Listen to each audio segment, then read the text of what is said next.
Hello and welcome to the All the Pies YouTube channel. My name's Kev, that is Davy, and we're here after Newcastle United have beat Brentford 1-0 and are on the verge of one of their biggest evenings in 2 decades. I'm excited, Anna Davy's excited, the whole tune's excited, so let's get straight into it. God, he scored so many goals. Went a little bit better that time. A little bit better. Getting smooth. Yeah, like that. Well, I How you can doing? You barely alright? open my eye. I'm knackered. I can barely open my eyes, but there's a reason. I got a phone call at Right. 3 this morning. I had just got to sleep about 2 o'clock, and I got a phone call. Jumped up, and I had to take morphine, so I was like all out of the shop. You know what I mean? My back's knackered, and it was a video call, and it was my son, and opened the video call, and there's a baby just being born. Get in.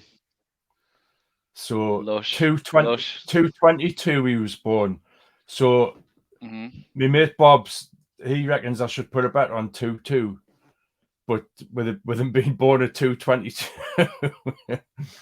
I tell you what, that could be. We could say that adds up to 6, so I could say 6-0, or it could be, or a 4-2 to us, or whatever, Well, two would be the home score, and 22 would be the away score, wouldn't it? I'd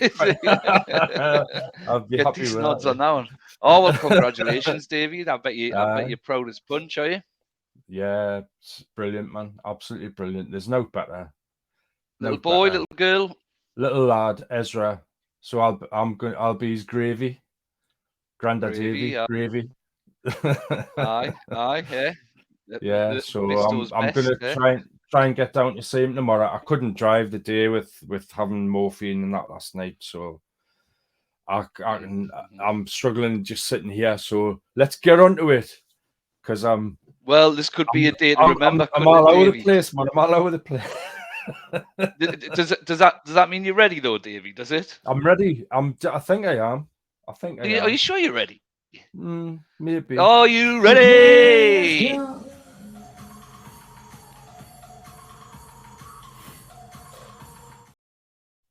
Oh, my videos are jumping all over the place today. I'm gutted about that. We'll get in. So, I think we need to touch on the weekend first, haven't we? Because we haven't done a review. I know I've been pretty busy, so I've got to take the blame for that. But Newcastle United at the weekend finally turned a losing streak of 3 games around with a win. I mean, wasn't the most convincing game, but it wasn't the worst neither. I've watched it back a couple of times, and like I normally say in these games, I'm really like in the emotion of the game at the time, and sometimes pissed as well. So I've got to watch it back. But yeah, we'll get into it. I mean, what was your thoughts on the first half? I thought, to be honest, they started really quickly, which I expected. And they had one really good opportunity, and it hit Pope, basically saved it. He was in the way to his chest. Sure, and I just thought, kind of, whichever side. I'm like Maratha. I don't know where the hell I am, man. I've been up all night. Anyway, I didn't get back to sleep. I don't know who I am anymore. But yeah, so he saved it anyway. And I thought, oh, here we go. This is going to be like this. But to be honest, I know it didn't seem convincing, but I thought we controlled the game. I thought the defense was superb. I really thought the defense were the key to it. They were absolutely, because they didn't really create any more clear-cut chances after that. And, No, and I think Dan Burn had a good game.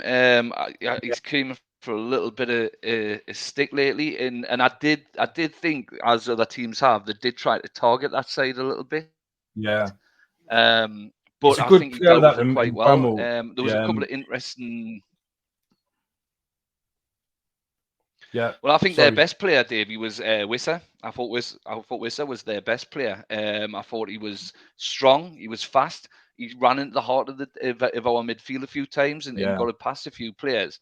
And I think I think Mbeumo still is their best player, but I think he looked the most dangerous on that particular day. He was the one that had us a little bit worried during the game. But I mean, there was a couple of surprises with the lineup as well, wasn't there? You know, I think we both got the lineup wrong, but I wasn't worried at all when I saw the team sheet come out. In fact, I was a little bit intrigued and excited to see how that midfield three of Bruno, Longstaff, and Anderson were going to perform. Yeah. What was your verdict on how they did perform? Well, I kind of after we did the podcast, I kind of thought more and more about it, and that changed my mind. And people I was talking to while I was collecting for the food bank outside the ground, I said what I thought the midfield would be, and it was those three. I still thought Murphy was going to get a game, so you know I was slightly surprised to see both Bonds and Gordon playing. To be honest, I thought they all played well. Some of the passing still wasn't quite there. You know, it was good, but it wasn't brilliant. You know, it was good enough. The thing that I was disappointed with was it seemed as if Brentford positioned themselves to win almost every second ball, and they were playing like balls up in the air towards our defense, and instead of controlling it and playing it out, there was lots of headers going back, and their midfield just seemed to pick everything up, and then it was coming back at us. And one of the few times that one of the defenders sort of settled it down was when Trippier sort of sidestepped, and then the pass come through, and that led to the penalty, you know. And I thought they all played well. I thought Anderson was a little bit lightweight, very, very slightly light. He got pushed off the ball a few times, but he still had a decent game. You know, he's still a young lad, really, you know, and he has beefed up. There's just a couple of times, but I thought they all played well. I thought Gordon was brilliant. The only thing about Gordon, it wasn't his fault, but he seemed to get a lot of the ball with his back to the goal. So he was kind of coming back and going inside and all of that kind of thing, you know. And I just thought if Bruno or Longstaff had offered themselves a bit more as a triangle with Trippier to play the ball inside and then play it over the top for him or play it to him so he's turned and running at the goal. There was a few times that happened, and you know he was a real threat. And I think their fullback, who I mentioned the other day, going off injured, I think that was a big bonus for us because a lot of their play was coming through him, and that kind of it stopped. I think overall we deserved to win. You know, some strange decisions. I thought the referee was poor. The linesman on the East Stand side, he missed loads of things as well. For both sides, it wasn't just for us. You know, they missed things. Some of the fouls they got away with were just ridiculous. But well, I mean, my take on it was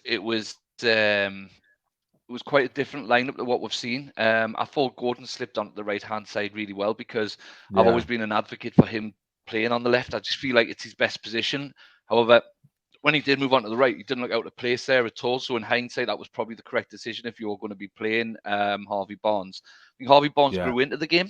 Didn't really blow us away in the first half. What I did like with Anderson and Longstaff playing, Longstaff doing again that bit of dirty work, I did see a better performance from Bruno because I felt like he does get forward a little bit more when he's got Longstaff. I mean, he got that header. Yeah, he got that header that was cleared off the line in the first half, which I thought was in, and I was right next to it, and it was a good defensive clearance. But he made a really good, you know, with a. Sorry, I was just going to say he made a really good run. He'd actually already gambled into that space before the header came to him. that's what you've got to do. That's the difference, you know. But yeah, I think there's a little bit of a delay when I'm talking Yeah, here. And 100%. sorry if I'm talking over I was just you. about to say that. That's all right. That's no bad. There is a little bit of a delay. We'll get through it, man. We'll be all right. I don't know if it's my internet connection. It's been a little bit dodgy the last couple of days. I'm supposed to be on fiber 900. It's Oh man, I work for the company, so it's brilliant. It's brilliant internet. Yeah, the best in the world. But yeah, I mean, at half time, I remember supping on my pint at half time, thinking to myself, I am a little bit nervous here. I would like to see a goal ASAP, really. And I think when they came out for the second half, I was more pleased. I think we did dictate the play a lot more in the second half. Although the build-up had to be patient, I think that's what you have to do against Brentford, especially when they're playing away from home in a place like St James's Park. Then obviously we had the goal that wasn't. I want to know what your opinions are on that particular incident, the Callum Wilson disallowed goal, because I think might be a little bit controversial with the other fans out there. But I'm interested to hear what yours is first. I've looked at it a few times and I've spoken to a few people about it. And the one thing that wasn't really noticed by many, I think, Wilson, is there's a defender backs into him and he kind of almost he knocks Wilson into the keeper rather than Wilson going into the keeper to foul him. And personally, I don't think there was a foul there. I mean, there's there's a little touch on him, but I don't think there was enough to warrant disallowing a goal. I thought it was a poor decision, but like I say, it was more that Wilson seemed to be knocked into him rather than deliberately going into him. Well, I hope to do one of those VR ref watch things again this week, and I hope this is on it as well, because I want to see if I'm correct on this or not. But I don't think it was for the nudge.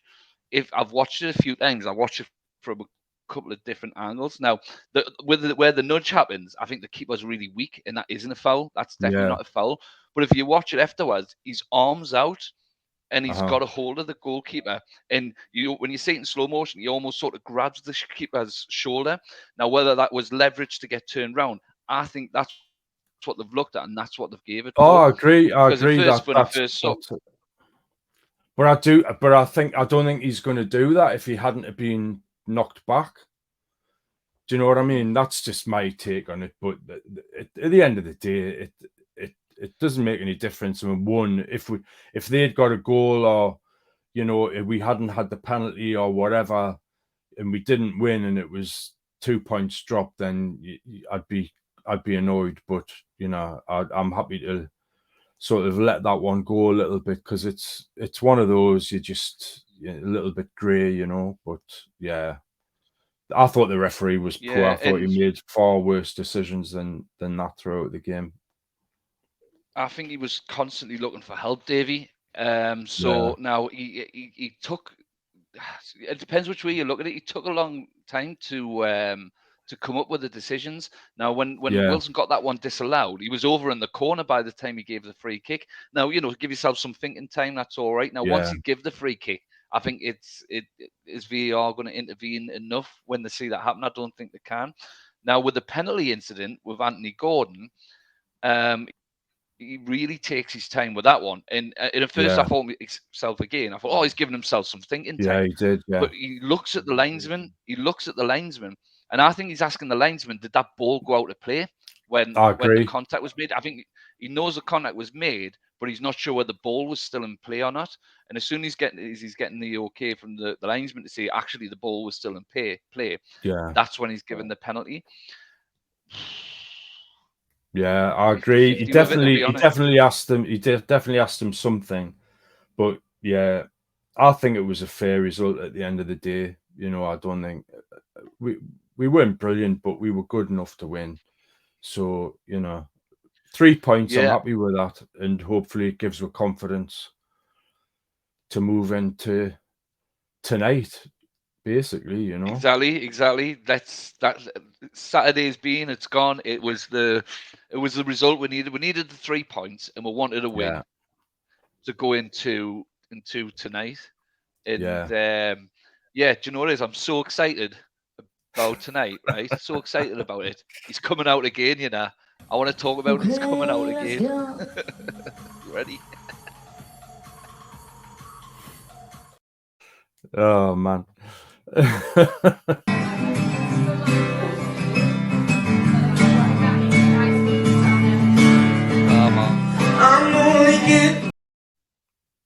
What was that?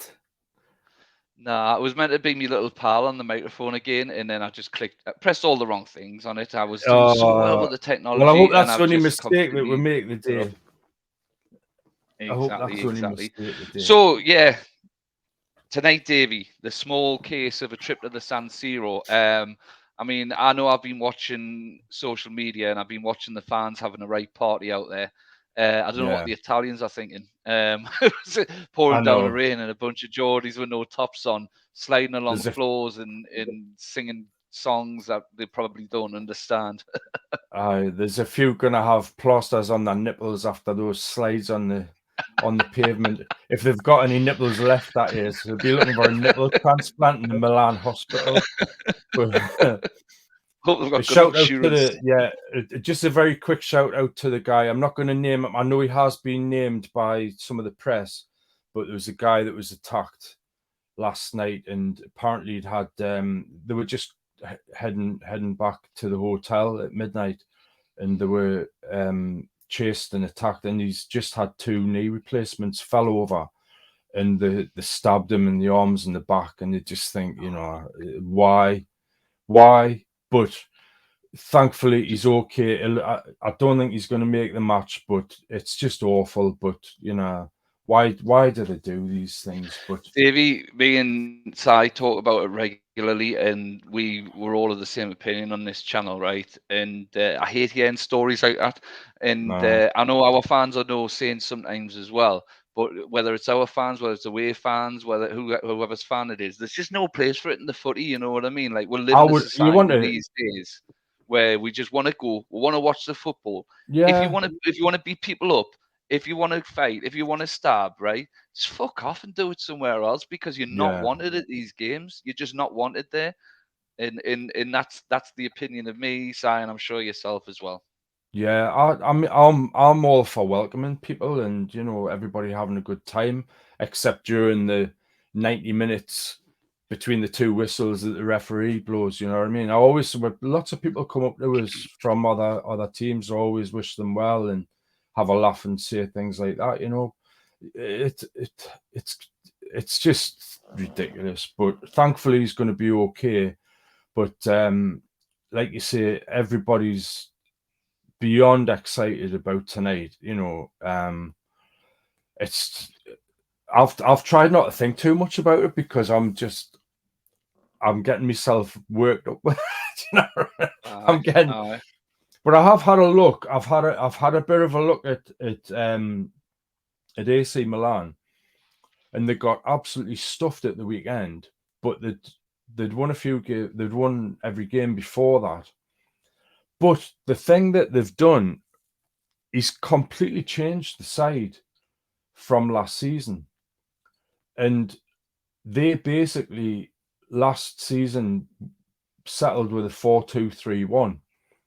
And they had Tonali playing alongside Krunic, whoever, you know, how you pronounce that. Now, with Tonali coming to us, they've kind of reverted to a 4-3-3. But it's like a 3 with a 1 sitting. So Krunic sits, and then he's got Loftus-Cheek on his right side, and Reinders, I think you might pronounce it. And you know, they're both good attacking players, and Loftus-Cheek gets about, you know, he's a decent player. He's now got Pulisic up front on the right. He runs and runs and runs as well. Giroud's always a threat. The one who's the main threat is Lau, the left winger. I mean, he's a big lad and he's quick. He's good on the ball. You know, he's a real threat. But what they seem to do, to me, is the start that 4-3-3, but they've got basically 5 players who are going to attack most of the time. And because they play a very high line as well, there's not a great deal of space for them to actually pass and move. So there's a lot of those players running with the ball, and they might have little 1-2s and things like that. But there's very little space for them to do anything, and everything seems to go through Krunic. And he's the one who has to break down whatever's going on with the opposition. Now, one player who was missing because he was sent off against Roma is Tomori, and he is a really, really good defender. But the other two look as if they're being a bit suspect without him. Now, he'll probably settle them a little bit, but again, they kind of revert to a 4-1-2-3, as I've said, but then it becomes 2-3 because you've got the fullbacks that both push up as well. So you've got like 2-3-2-3, and it almost ends up like a 2-3-5. Mm-hmm. But then because they play a high line, if we press them high up, they're going to leave loads of space in behind them. And I think he'll play Isak, and I think he'll play Gordon, and I also think he'll play Miggy, who came on the other day, and he was like a dog chasing cars again when he came on. He just runs and runs and runs. And I think that pace will really hurt them if we can manage to press and win the ball off them and stop them, you know. We'll go through the predicted lineups in a bit. What I've brought up here is Milan's last few games. I've took away this one at the bottom, but looking at the Serie A games, up until the weekend, we're in really good form. Now, I don't watch them week in, week out, so I had to do a little bit of research, and there's a few players that do stick out from them. I mean, Pulisic got an absolutely hot start of the season. I think he scored 2 and 3 in the first 3 games. He looked like a really good sign for them, apart from what we see up here on this 5-1. So I was reading the match review of that particular game against Inter, and he came in for a lot of stick, actually. Mm-hmm. And all the noises are saying that he might be dropped tonight. That could be a red herring. Yeah. Who knows? But watching it, that sorry, how do you pronounce his name, the left winger? Is it It's Lai or Liao or Leal. He something like looks that. like a player. He looks like an absolute. We need to keep an eye on him. And of course, Olivier Giroud. Is he the top scorer in the league at the minute, or one of the top scorers? I think he's got 4, hasn't he? 4 goals so far. And what I did notice as well, Davey, is a lot of their goals they've getting so far this season is from the penalty spot. They cause a lot of trouble to defenders with the run at defenders, run at defenders, and who I noticed seems to be really good at this, and it puts a little bit of pain in my heart because he's somebody I've wanted for Newcastle United for a long time. It costs you a lot of money, mate. That Theo Hernandez is just his attacking qualities on the left hand side. Trippier's going to have his hands full with him. He really is. But it's going to be an interesting battle to see. I'm intrigued with what you said there, Davey, where because of their wing backs, they effectively play 5 going forward. And that's something I noticed when I was watching a few of the highlights and doing a bit of the research on there. Yeah. And I thought to myself, oh, hang on a second. This could be one of two things. We could cancel each other out, or this could be an absolute goal thriller. Because the likes of Almiron loves a bit of space, and I can see him and Trippier. And I agree with you. I think Almiron will play. I'll go into that a little bit more depth further in the video. But I think we could see a lot of joy if they do push them fullbacks, and we can manage to win the midfield battle. I think we'll have enough pace to really hurt them in that way. So it's going to be tough. It really is going to be tough. So what I would like to do is to move on to your predicted lineup now. We'll have a little talk about Milan's first, because I don't think it'll take very long to go through that, because let's be honest, we don't watch them week in, week out. But I did go onto Sportsmore, and they had a predicted lineup on here. I'll just go through what their predicted lineup is. So they're expecting Magnan in goal with Calabria, Tomori, Kaye, and Hernandez playing at the back. They're looking at Pabega, Krunic, and Loftus-Cheek with Chukwueze, Giroud, and Lau. Now, Sounds like a Yeah, strong Chuck team. Weezy came on Sounds like a for. strong team. He came on in the last game, didn't he? Yeah. I've I think got. that's who they're expecting to take Pulisic's place. I was thinking, is it Tiao, the central defender? I've got him, but I'm not sure who he's going to go with. It, that's who I thought. But Calabria, as you say, he's the right back. They've got some good players. The thing is they've not played together for very long, so it seemed to have gelled the first couple of games, but it's fell apart, and people were saying that they should have apologised for the performance at the weekend, and hopefully that's kind of put the cat amongst the pigeons a little bit, and they're concerned about how we are going to play. I think our pace is key, but there's one player I think is going to be the real key player tonight for us if he plays, and I think he will, and that's Tonali. Well, let's go through it. Let's go through with predicted lineups. So I'm interested to see what your lineup would be. So take us through from sticks to up front. What your team would be? Right. I've got Dubravka. No, I haven't. I've got. I just want to see. I've got Lionel Perez in goal. I've got Pope. Same back four: Burn, Botman, Shea, and Trippier. I just think they looked really settled the other day, and they played against some really quick little tricky players, and I think they played well. Bruno, Longstaff, and I think Tonali will play on the left side of Bruno. And I think that is the key, really, because of those gaps that they're going to leave. If they've got like Loftus-Cheek and Reinder who are going to be pushing forward, then to me, Tonali and Bruno and Longstaff, they're going to have double jobs where they're going to have to break things up. But I reckon a lot of the ball will go to Tonali. And I want him to try and get in between their midfield and kind of their back line, when we've got the ball, and then hopefully there'll be runners. He'll have Gordon loves to run along the line. I've got Gordon playing with Isak and Almiron. Both love to kind of run along the line and then dart. But Almiron comes short if he wants it. Gordon does the same.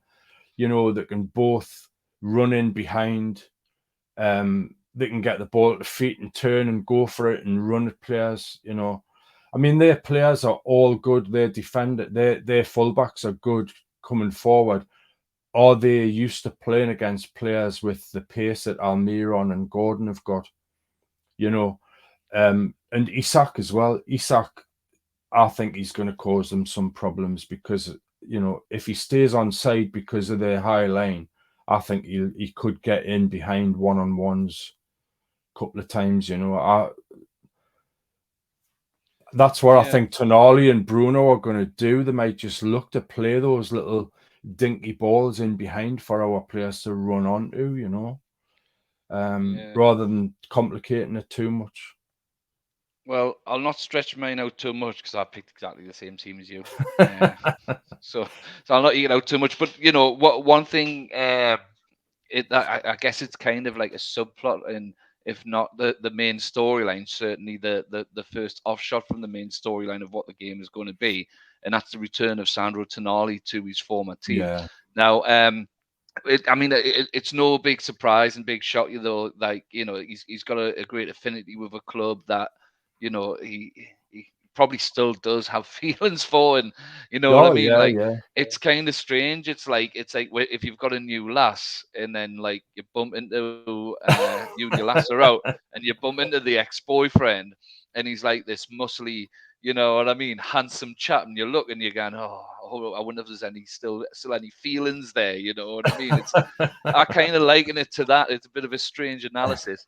But it kind of does beg the question, like, how is he going to react to this? Now, I know he's a professional footballer. Is this going to spur him on? Is this going to spur him on? Is this going to make him say, well, actually, is he going to be the girlfriend that goes, actually, you know what it is? I've got somebody better now, right? Yeah, he mightn't be as muscly as you, right?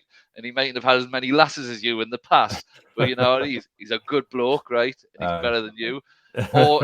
Or could the occasion get to him? Could the occasion get to him? Could he be sort of his head be distracted a little bit with everything that's going on around there? I think the Prior, I think he's going to really love this challenge. I think he'll get a good reception from the home fans, because they were big fans of him. You know, he was almost the golden child, wasn't he? He was headhunted to be the next captain. He was their sort of he was their pin-up star. So I think he'll get a reception for them. But I think this could be a game that really, really, really suits Tonali. What's your take on the whole situation? I agree. I think it's one of those where I think he's the key to everything tonight, because of the fact that of what you've said, it could go either way. I don't think he doesn't come across as the kind of player that his head will rule. You know, where he'll, at the end of the day, it goes to like what Eddie Howe said when they were getting interviewed, and they were saying, you know, why aren't you, at the San Siro having a look around and inspecting and all that? And he says, well, it's a pitch. And I think that's the kind of attitude. I think that's the kind of attitude that Eddie Howe will instill in all of them, but especially in Tonali. And I think he'll keep him grounded. And I think he'll say, look, you've got all the attributes. Everybody here knows what you can do. Just go out there and show them again, and show them what they've missed. And I think that's he's a top player. And I think that's exactly what he'll do. He'll end up, turning it on. Hopefully, I can't see it going the other way, but I just think the way that they look like they're going to line up, I don't want us to kind of back off. I don't want us to just sit and think, however, we're away, we're at the San Siro, and let the occasion sort of, get to us and show them too much respect. There's going to be real difficult points in the game, where they're going to be right at it. And I don't think we'll see Byrne getting forward very much, and I don't think we'll see Trippier getting forward as much as he would like to. But because of that compressed space, I think Tonali and the wingers are key, really. But then you could say the same about Longstaff, his running, and Bruno breaking everything up, and and his little passes and movement and triangles and everything that he does. I think we need everybody to be on their top game tonight. But I really think we can do it. We can do something. I think we can come away, not just with like thinking let's get a point. I think we could win tonight. I really do. I agree, Davy, and I think the first like 10, 15 minutes are going to be really important. Now, said this on a ton of videos last season, and when Newcastle got their best results, it seemed like they came out of the traps like greyhounds, like whippets, just boom, like that. Yeah. And it in these scenarios, it would be interesting just to be a bit of a mind reader of what Eddie Howe is thinking, because I'm sure there's part of them that thinks, right, if we just kick off and just hit them straight away, get into them so they don't know what's hit them, and then they're on the back foot a little bit, and whatever game plan they had, it wouldn't have been right. We're going to be sitting back defending for the first 10 minutes. However, that does come with an element of risk as well, for reasons that you said earlier on with their formations. If they get them forward and they hit us on a break, that can be really dangerous as well. Which way do you think he's going to go? Do you think he's going to maybe see out 10 minutes, size them up, feel them out? Or do you think he's just going to go, do you know what it is? We're here, show it no respect, get into them, and let's go from the off? I've got a feeling, and I don't think it'll affect Eddie Howe, but I think there's going to be something in the back of the players' minds, and there's going to be something because people have been talking about times of being in the Champions League and being in Europe in the last 30 years, and under Keegan, he literally used to do that almost every game. It was like first 20 minutes, bang, just absolutely destroy them, just throw everything at them, and just batter them into submission where they don't know what the hell's going on. And then suddenly, we're 2-3 goals up. And then, Bobby Robson was a bit more sort of measured in his approach. But again, he, when you think about the players he had, young players with pace. And that mirrors what we've got. We've got players with pace, Gordon and Almiron's a little bit older, but Isak's got real pace as well, and he's tricky. We haven't got an San Siro up there. Closest to that, we've got obviously Callum Wilson, but we've mentioned players that we think are going to start, and we agree on those players. But we've also got some top players who can come in. If it ends up, we need to defend. There's players we can bring in. There's players like Harvey Barnes and Wilson that can come on if we do need a goal or whatever. I just think it's Anderson as well. It's intriguing. Murphy as well. My mate the other day was saying he thinks he's actually holding Murphy back for the play tonight. He thinks he's going to get a start, and I couldn't disagree with him. Because to them, Murphy would be an unknown kind of option. It's just, and he offers so much, both defensively and in attack. Like we mentioned the other day, he didn't get a game, but we have got that little bit of depth. It's it's a shame that Joelinton's not going to be there because he's a player. I don't think he would have started. I think he would have gone with Longstaff, but just with him having that knock, but he's missing anyway. He would have been a player. Him or Longstaff would have been like great for to come on. He's obviously not going to be there. He's going to be a miss. But I think we're going to have enough. I'm really excited about it. I think it's going to be a cracking game. And I think alongside Sandro Tonali, I think whether we win, lose, or draw tonight, a lot is going to come down to the performance of whoever it may be up front. I'm pretty confident it's going to be Isaac. Yeah. Now, this is his stage, isn't it? This is his stage. Yeah. This is what you signed £65 million strikers for occasions like this, to step up. Now, he's being touted by Barcelona, according to the press this morning, as a long-term replacement for Lewandowski. Well, listen, we want those type of teams sniffing around the players, because that means we've got good players. Yeah, exactly. And this is an opportunity for him to show what he's really got on the big stage. And if we can get him to play the way we know he can, and he's due a goal, mind. He's due a goal, and he'll be hungry for it, and he'll be going, right, tonight, you know what it is, right? I didn't play on Saturday. They've held us back for tonight. Hopefully he'll be raring to go. And I'm excited to see Alexander Isak play tonight.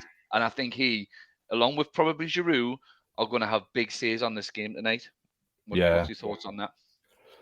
I totally agree. I love Isak. I mean, I've spoken about Isak at length. I've written about him, and I think he's brilliant. I think he's, I've said he wears that number 14. There's no coincidence. Henry and Cruyff, it's their number.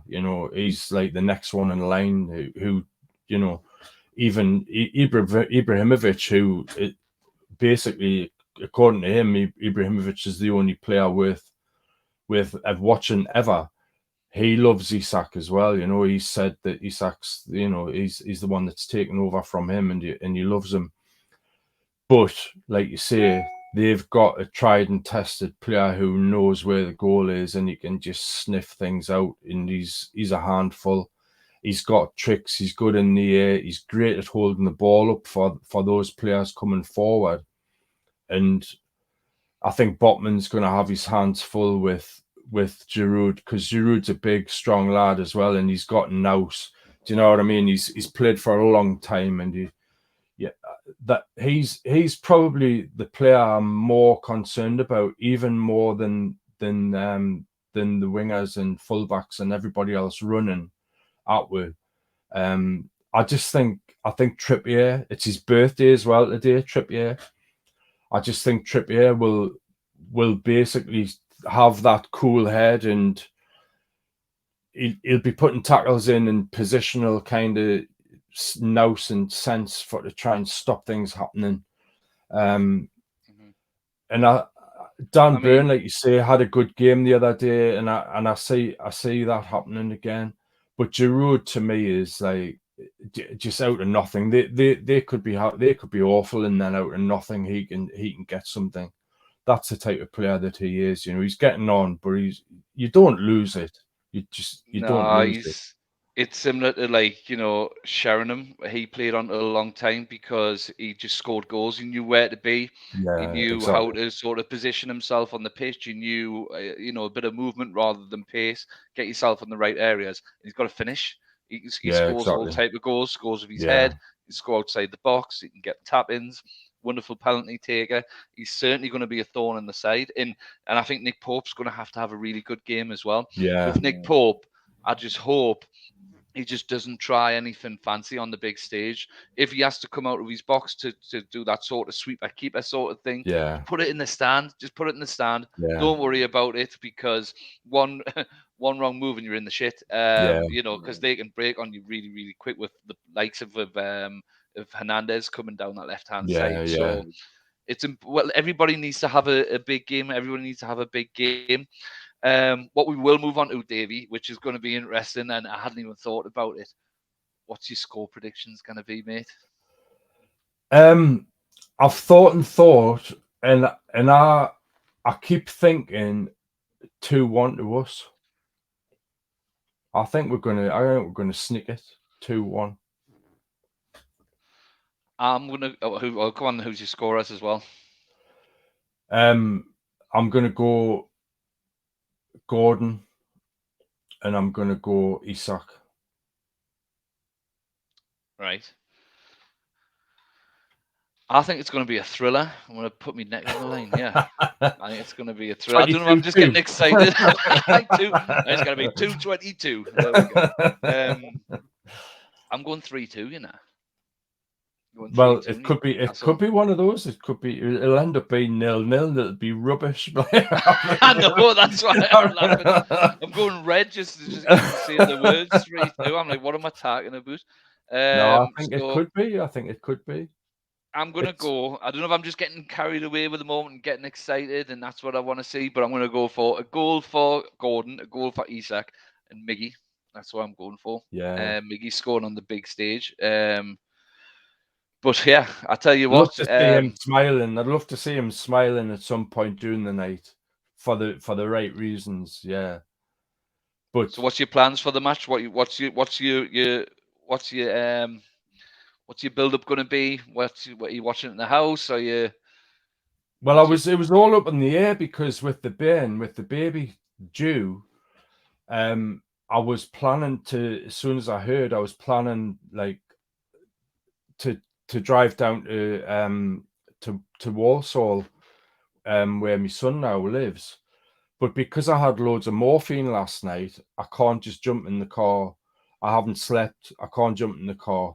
So the other thing is last night I had tickets to go and see Public Image Limited, and I couldn't go. My back was just too bad. I literally just couldn't. I couldn't sit at all. And I phoned them up and said, was it okay for to swap my tickets over? And they said, yeah. And then this guy rang us and he says, I'm going to refund you the money. And I thought, oh, brilliant, because that just never happens now. Because we couldn't afford to get BT or something like that, TNT rather, as it is now. And me and Sarah were looking to basically go out and watch it in the pub and have you know, I can't even drink anymore with my conditions and that. So we were gonna have like lime and soda while watching the match in the pub, big spenders, you know. But I literally last night I couldn't sit, and I said, I'm going to be, if I'm like this tomorrow, one, I'll not be able to drive to see the Bayern. Two, I'll not be able to sit in a pub and watch the match.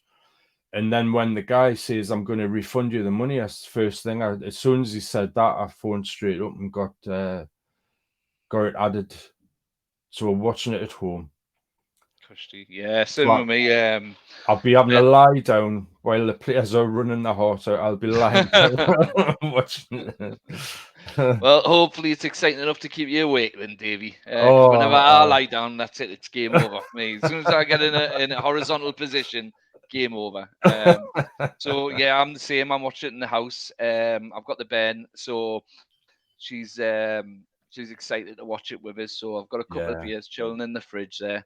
Gonna sit and watch it in the house, and I've got my office here, so I've got a cushy setup in my office. So I've got me screens here, but I've got a TV down here. It's got me BD TV box on there. It's got all the sports on and all that. So this is like me work / man cave. So she's getting admittance. She's getting admittance for tonight for the match. So hopefully we'll be celebrating. Well, I think we've covered what we need to cover. What I do want to say is all the Geordies over in Milan have a belter time. It looks like you already are. Soak it in. Didn't be naughty. Be safe. Aye, and if you see any ultras, just fucking run. Just run. But yeah, let's hope that the next time we speak, Davy, we're talking about Newcastle United's first win in the Champions League in 20 fucking years. Exactly. Be fantastic. It all will the be. best. Right. Well, we'll see you on the next one. Catch you later, Davy. And yes, come on. How are lads?